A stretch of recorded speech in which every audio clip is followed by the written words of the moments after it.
Hi, and welcome to Meals Ready to Eat. This week we're doing a special follow up edition to last week's episode where we made pasta bolognese. This week, instead, we're going to be making the pasta for the pasta bolognese. I'm really excited about this recipe because I spent a lot of time gathering the right ingredients and doing some research on what it would take to produce a decent pasta. The first thing that you need is a cup of semolina flour and a cup of all-purpose flour. Put it into a mixing bowl. We're going to do this the easy way. Add 2 to 3 eggs. Then what you're going to do is you're going to add a teaspoon of sea salt. After that, you're going to slowly drizzle in 1 to 2 tablespoons of extra virgin olive oil. Then you're going to attach the bread hook to your KitchenAid or similar mixer and mix it on low speed. Eventually, the mixture will start to form little crumbles, and the crumbles will gradually get larger and larger. And eventually, what you're going to find is that it becomes this big mass. And toward the end, you're going to add a little bit of water as needed. And the point of the water is to make sure that the mixture remains moist. So that way, as the mixture sits for an hour in a plastic bag, it doesn't dry out, and it helps to aid in the process that creates a nice firm pasta dough. Okay, so now you've got the pasta dough ready to go, and all you're going to do is divide it into 4 equal parts, and you're going to put the 3 parts away while you do the first quarter. And you're going to start by rolling. I prefer a roller, a pasta roller.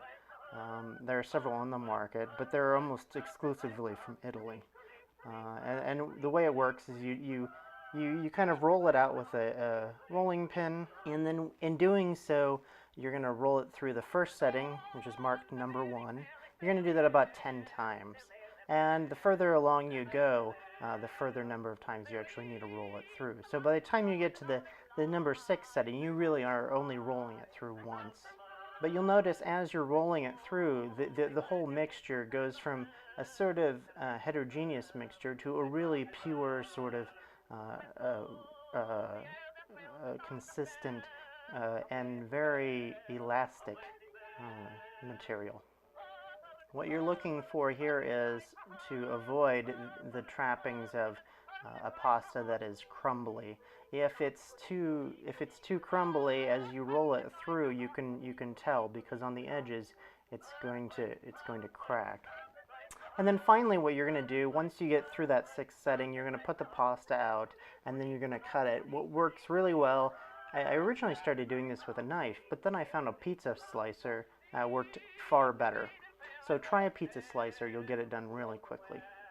So once you have your fresh pasta, or if you choose to dry it out overnight, cooking the pasta is actually very simple. A lot of people do it wrong though. The first thing you want is a big pot, and you want to fill it pretty high with water. The more water, the better. Also, you're going to want to salt it heavily. Salting it actually gives the pasta additional flavor. So bring the water to a full boil, and then you're going to cook the pasta 3 to 5 minutes if it's fresh, 7 to 10 minutes if it's dried. And when it comes out, you can mix it with your sauce, and there you have it. There's your pasta. Bon appetit. From Meals Ready to Eat, I'm your host Sean Patterson. Find us online at youtube.com/mealsreadytoeat.